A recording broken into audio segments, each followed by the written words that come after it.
So the best protection we have for everybody is to get as many people protected as quickly as possible. Canada's vaccine experts say we have to get as many COVID vaccines to as many people as we can, even if that means delaying the second dose. The National Advisory Committee on Immunization doubling down on its recommendation that the second dose of the COVID vaccine can be delayed for up to 4 months, contrary to what vaccine makers are recommending.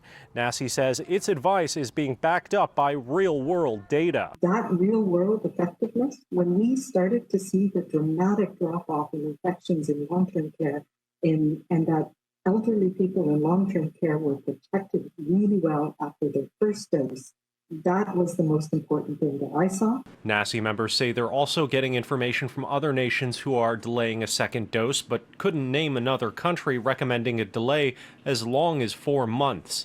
NACI members say 4 months is just an upper time limit, and as more vaccines become available, that timeline could shorten. And pushing first doses out now could help more essential workers get vaccinated. Actually, the extended dose interval enables those workers to get vaccinated sooner than they would have, at least with the first dose, using the authorized interval. I'm afraid there will be some gaps, and I understand the public health, it's a balance. They say, but if we save thousands more people from severe hospitalization and death, it's worth having a few not have incomplete immunity. But I think it's important to know that the sooner we get back to the on-label, on-time boost, I think the better it is. Tanya Watts is an immunology professor and says Canada risks going it alone with a 4-month delay.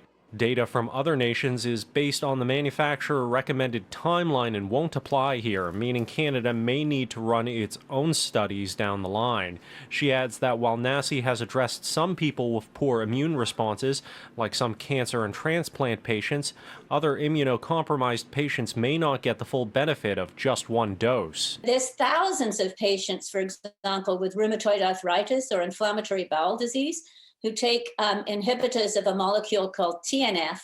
And the data coming out of the UK says that those people make a really poor response to Pfizer dose 1, but it recovers a lot. Almost all of them get a good response by dose 2. Now, NACI was also asked about mixing and matching vaccines. For example, if you get a first dose of AstraZeneca and then a Pfizer booster later.